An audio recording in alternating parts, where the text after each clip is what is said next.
So today we're going to work on notes for section 4.7, inverse trig functions. So just to review, inverse functions are functions that undo each other. So for example, addition and subtraction are inverse functions, multiplication and division are inverse functions, squaring and taking the square root of a number are inverse functions, and similarly taking the sine and inverse sine are inverse functions. And that holds true for both the cosine and inverse cosine and the tangent and inverse tangent. When you evaluate the expression inverse sine of x, the input x is a ratio and the result is an angle measure theta. That is, the inverse sine of x is equal to theta. So the inverse sine function means theta is the angle for which sine of theta equals x. So for our first example, we're going to use a right triangle to rewrite the expression cosine of the inverse sine of -3/7 as an algebraic expression. So I think the important thing to know here is that this inverse sine is equal to theta. So we're going to think about where this would fall on the coordinate plane. So we are looking for an angle measure where the sine is negative. Okay, we also know that the inverse sine only lives in quadrant 1 or quadrant 4. So the inverse sine living in quadrant 1 or 4, the place where the sine is negative, means that our angle theta would be in quadrant 4.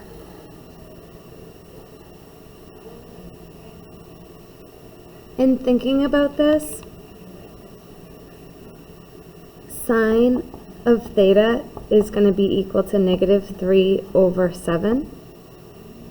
And so sine, going back to SOHCAHTOA, is opposite over hypotenuse.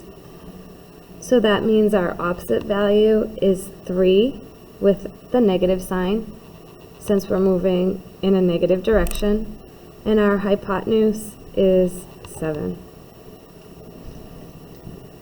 So now we're looking for the cosine of that theta.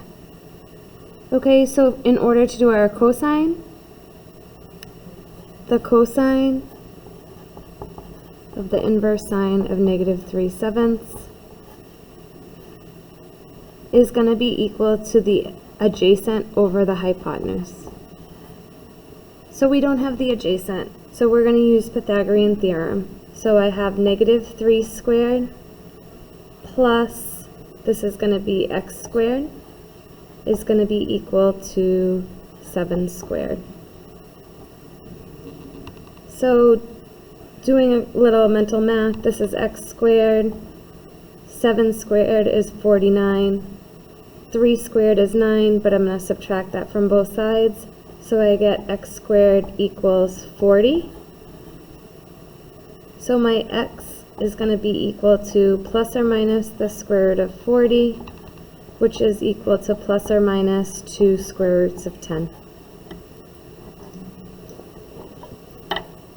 Okay, I see that I'm moving in the positive direction, so this is going to be 2 square roots of 10. So finding my adjacent over my hypotenuse, I have 2 square roots of 10 over 7. And that would be my final answer.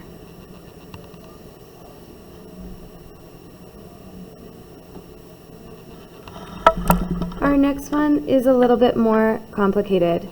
Again, we want to use a right triangle to write this expression as an algebraic expression.